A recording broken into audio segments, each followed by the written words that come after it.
Hello. दुनिया में कभी कभी कुछ कुछ साल बहुत ज्यादा ठंडा हो जाता है, कभी कभी थोड़ा ज्यादा गर्मी आता है। लोग बोलते रहता है कि एल नीनो है इस साल ला नीना है। ये ग्लोबल क्लाइमेटिक साइकिल में एक पर्टिकुलर फेनोमेना है जो आज डिस्कस करेंगे। एक्चुअली क्या है, ऐसा नाम टर्मिनोलॉजी तो अक्सर लोग बोलते हैं, एंड स्पेशली जो आर्थ साइंटिस्ट है वो लोग तो काफी वेल अवेयर है, बट इन जनरल आजकल पब्लिक परसेप्शन में भी ये सब टर्मिनोलॉजी आ रहा है। तो ग्लोबलाइजेशन के ज़माने में ये चीज़ जानना बहुत ज़रूरी है, क्या है एग्जैक्टली तो जैसे कि इस साल काफ़ी थोड़ा ज़्यादा ठंडा महसूस हो रहा है, या फिर वेदर प्रेडिक्शन, क्लाइमेट प्रेडिक्शन भी बोला गया था कि इस साल थोड़ा ठंडा होने वाला है ज़्यादा। अभी कभी कभी बोल जाता है कि इस साल रेनफॉल ज़्यादा होगा, पर्टिकुलर एरिया स्पेसिफिक पहले से बोलते हैं ना फोरकास्टिंग में।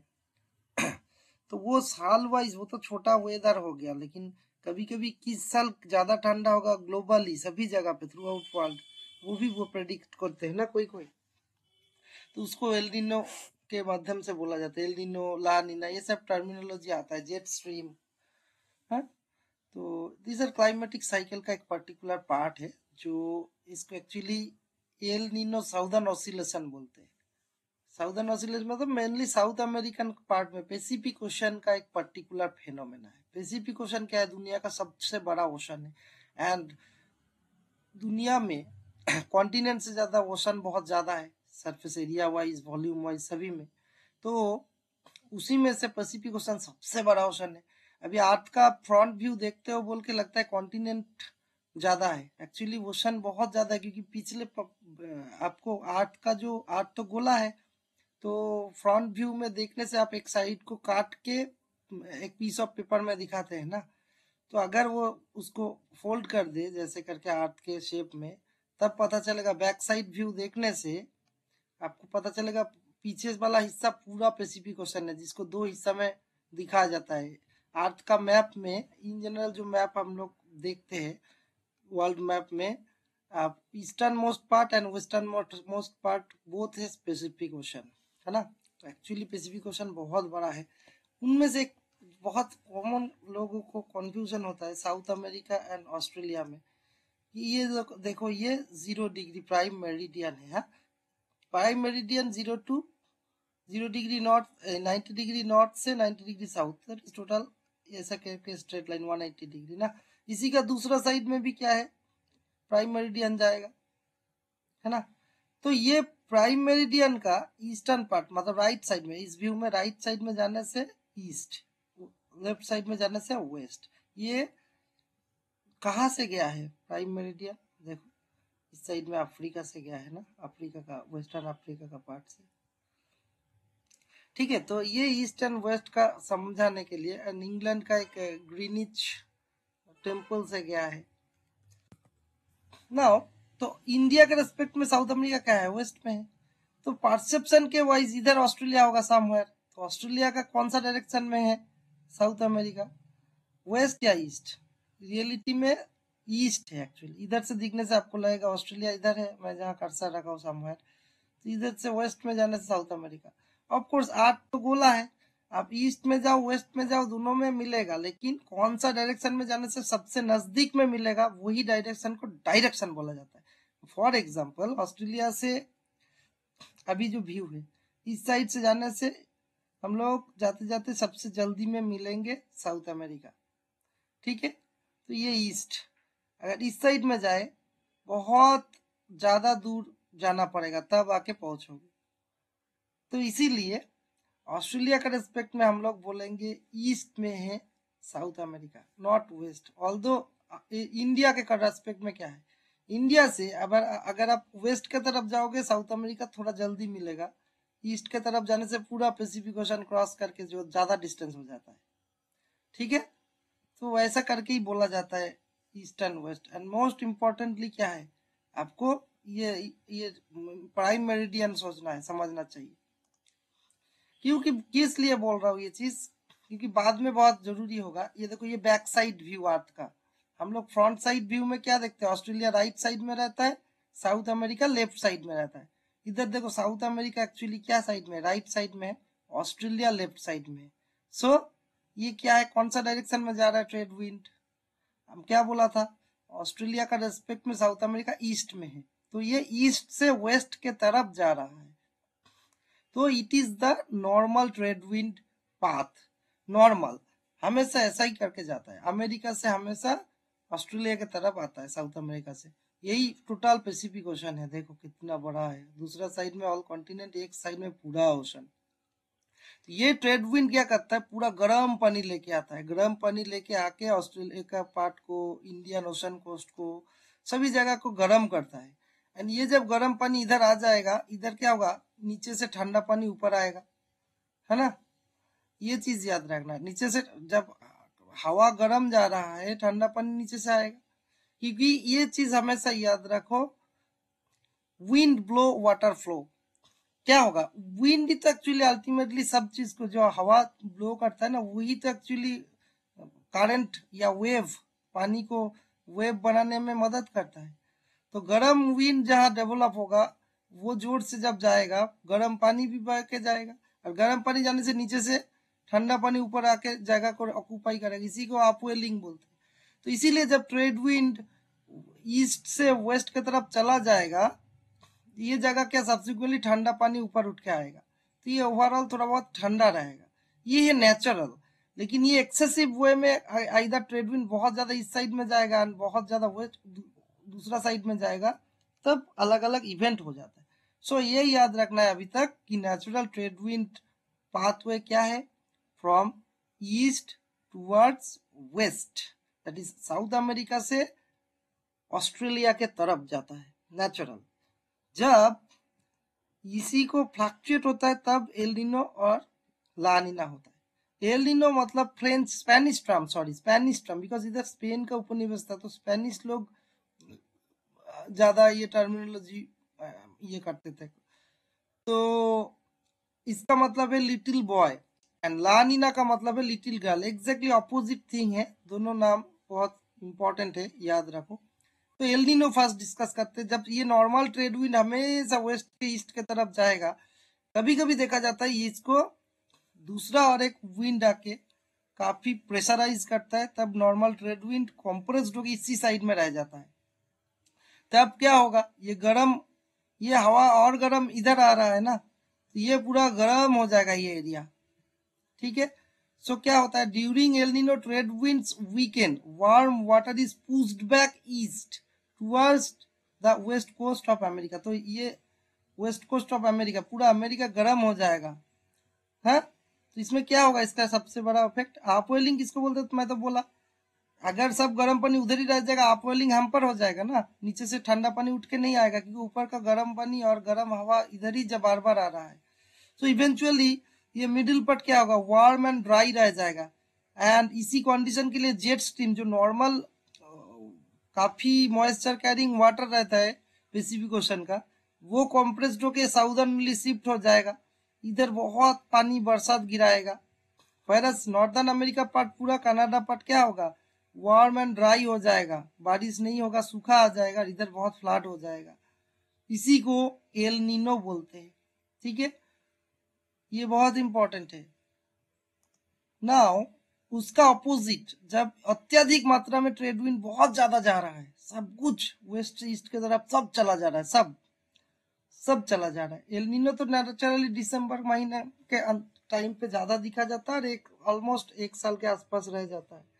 और ला नीना भी वैसा ही है। तो लिटिल गर्ल क्या करता है, जब ट्रेड विंड बहुत ज्यादा मात्रा में जाता है, नॉर्मल से अत्यधिक मात्रा में वेस्ट से ईस्ट के तरफ चला, सॉरी ईस्ट से वेस्ट के तरफ चला जाएगा, बहुत ज्यादा, मतलब नॉर्थ अमेरिका साउथ अमेरिका से अलोंग पैसिफिक ओशन बहुत ज्यादा मात्रा में ऑस्ट्रेलिया इंडियन ओशन में जाएगा। सिंस पैसिफिक ओशन सबसे बड़ा ओशन है, तो इसमें छोटा छोटा हलचल भी बहुत बड़ा मैटर करता है पूरा दुनिया का क्लाइमेट में, समझ गया। तो La Nina often can cause hurricane, because इधर देखो बहुत गर्म पानी सब इधर के तरफ चला जा रहा है, तो इधर काफी मॉइस्चर बियरिंग गर्म पानी आके इस ऑस्ट्रेलिया इंडिया हमारा साइड को क्या करेगा, गर्म कर देगा। ऑन द अदर एंड इधर एक्सटेंसिव मेरीन आप वेलिंग होगा, ठंडा पानी पूरा उठ के आएगा। तो एग्जैक्टली क्या होगा, एल नीनो का अपोजिट फेनोमेना होता है। इसमें क्या हो जाएगा, तब नॉर्थ के तरफ शिफ्ट हो जाएगा जेट स्ट्रीम, तो इधर बहुत कोल्ड, बहुत बारिश हो जाएगा। एंड साउदर्न अमेरिका पार्ट में क्या होगा, ड्राई हो जाएगा, है ना। एंड जब मेरी इन अपवेलिंग होता है, मैं पहले ही बोला, बहुत नीचे से न्यूट्रिएंट रिच चीज मिक्स्ड हो जाता है वाटर में, न्यूट्रिएंट सप्लाई भी आ जाता है ना। तो during La Nina year winter temperatures are warmer than normal in southern part, south है, and cooler than normal in the north, इसमें ज्यादा कूल हो जाएगा, वही चीज बोल रहा हूँ। तो यही तो फिर लानीना के टाइम पे क्या हो रहा है, इधर का गर्म पानी आ जा रहा है, इधर ज्यादा कुछ आ नहीं पा रहा है, बहुत ज्यादा चला जा रहा है ना, पूरा हमारा वेस्ट से ईस्ट ऑस्ट्रेलिया की तरफ लानीना के टाइम पे सब ट्रेड विंड चला जा रहा है, तो वो ठंडा हो जा रहा है।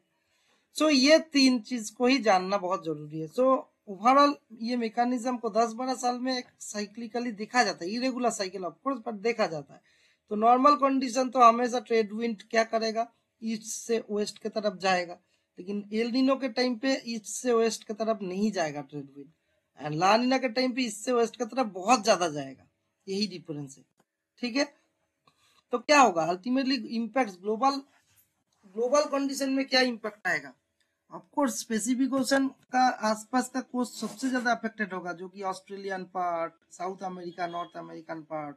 क्या होगा एल नीनो के टाइम पे क्या होगा, तो फिर साउथ अमेरिका में हेवी रेनफॉल होगा, एज आई हैव टोल्ड है, एंड एल नीनो के टाइम पे नॉर्थ अमेरिका में वार्मर ड्राई कंडीशन हो जाएगा, है। और L Nino trade wind hamper हो रहा है, मतलब तो फिर ऑस्ट्रेलिया, हमारा इंडिया के तरफ क्या होगा, ट्रेड विंड नहीं आ पा रहा है, बारिश नहीं होगा, ड्रॉट हो जाएगा, मानसून नहीं होगा अच्छी तरह। ऑस्ट्रेलिया साउथ ईस्ट एशिया में क्या होगा, वाइल्ड फायर, ऑस्ट्रेलिया में कभी कभी देखते हो ना वाइल्ड फायर हो जाता है, तब एल नीनो के टाइम पे ज्यादा होता है, बिकॉज ट्रेड विंड आ नहीं पा रहा है, मानसून नहीं हो रहा है, पानी नहीं, एक्सट्रीम ड्राई हो गया, थोड़ा आग लगने से गया। अफ्रीका में भी सेम ड्रॉट आ जाएगा। And La Nina exactly opposite. तो ला नीना में क्या होगा, साउथ अमेरिका में क्या होगा, तो फिर ला नीना के टाइम पे, क्योंकि पूरा ट्रेड विंड चला गया, कुछ बचा ही नहीं, तो उधर ड्रॉट हो जाएगा। एंड जेट स्ट्रीम के वजह से, नेगेटिव प्रेशर के वजह से क्या होगा, नॉर्थ अमेरिका में कोल्ड एंड विंटर आ जाएगा, एंड ऑस्ट्रेलिया, एशिया, इंडिया, ये सब में बहुत स्ट्रॉन्ग मानसून आ जाएगा, हेवी रेनफॉल होगा, ठीक है। तो ठंडा भी ज्यादा आएगा। तो इस बार, तो फिर इस बार अगर सपोज वर्ल्ड वाइड बोल रहे हैं ना कि बहुत जगह पे ठंडा ज्यादा है या फिर बारिश ज्यादा है, तब क्या होता है, दैट मीन्स ला नीना, ठीक है। एल नीनो इफेक्ट्स के लिए क्या होता है, दुनिया गर्म हो जाता है बहुत ज्यादा, ये चीज याद रखना है। सो ओवरऑल देखो difference between El Nino and La Nina, sea surface temperature क्या होगा एल नीनो में, वार्मर हो जाएगा।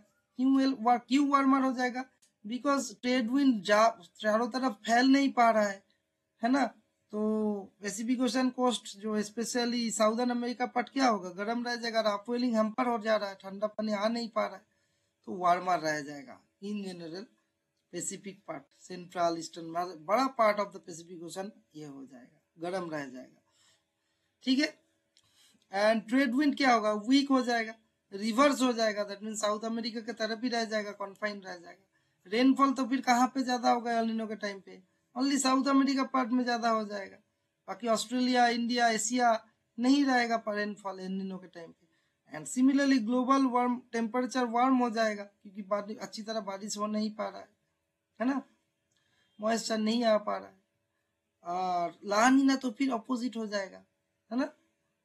South America overall surface temperature ज्यादा अपवेलिंग हो रहा है, तो ठंडा हो जाएगा, है।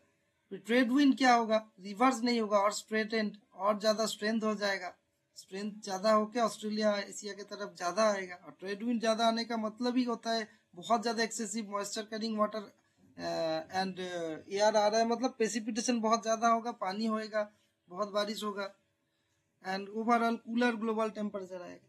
तो इस साल ज्यादा टेम्परेचर अगर ठंडा है, मतलब ला नीना है, नॉट एल नीनो। तो ओवरऑल ये मॉनिटरिंग कैसे होता है, पहले से प्रेडिक्ट कैसे करता है लोग, ये जस्ट इन ब्रीफ बोल रहा हूँ। क्लाइमेट, सब मेट्रोलॉजिकल एंड क्लाइमेटोलॉजिकल, इसके लिए बहुत सारा सैटेलाइट्स भी होता है आजकल, रिमोट सेंसिंग का यूटिलाइजेशन एक्सटेंसिवली होता है। But overall sea surface temperature monitoring होता है, मेजर रहता है, डिफरेंट एटमॉस्फेरिक प्रेशर यूज होता है, जिसका साउदर्न ऑस्ट्रेलेशन इंडेक्स बोलते हैं, एनसो का जो साउदर्न ऑस्ट्रेलेशन इंडेक्स होता है। फिर क्लाइमेटिक प्रेडिक्टिव मॉडल रहता है। एंड ओवरऑल इसके इम्पैक्ट्स देखो, इतना डिस्कस का मेन मतलब ही है 3 चीज में बहुत ज्यादा होता है। एग्रीकल्चर, ये देखो जब लानिना आएगा, बहुत एक्सटेंसिवली ट्रेड विंड आने से क्या होगा, लानिना के टाइम पे ठंडा आएगा लेकिन अच्छा बारिश होगा। हमेशा याद रखो जो नॉर्मल कंडीशन बेस्ट, लानिना मतलब एक्सेसिव मॉइस्चर आके एक्सेसिव बारिश हो जाएगा, फ्लड हो जाएगा। हमारा साउथ ईस्ट एशिया में भी कभी कभी फ्लड हो जाएगा, तो मतलब उसका एग्रीकल्चर अफेक्टेड होगा। और एल नीनो होने से एकदम कुछ नहीं आएगा मॉइस्चर, कुछ बारिश नहीं होगा तो ड्रॉट हो जाएगा। दोनों में एग्रीकल्चर का थोड़ा प्रॉब्लम है। फिशिंग इंडस्ट्री के लिए भी प्रॉब्लम है। एल नीनो में स्पेशली क्या होगा, न्यूट्रिएंट अपवेलिंग हो नहीं पाएगा वो सब जगह पे, है ना। तो न्यूट्रिएंट्स नहीं आने से फिशिंग नहीं होगा, फिशिंग इंडस्ट्री अफेक्टेड होगा। Disaster, as I have told, La Nina में बहुत ज्यादा है, साइक्लोन हरिकेन आता है, टाइफून आता है, दोनों में आता है, अलग अलग वजह से आता है। फ्लड ड्रॉट आता है अलग अलग पोजीशन में। ओवरऑल इकोसिस्टम हैम्पर होता है। तो एग्रीकल्चर डिजास्टर एंड इकोसिस्टम के बारे में भी ओवरऑल आइडिया होना है। Thank you.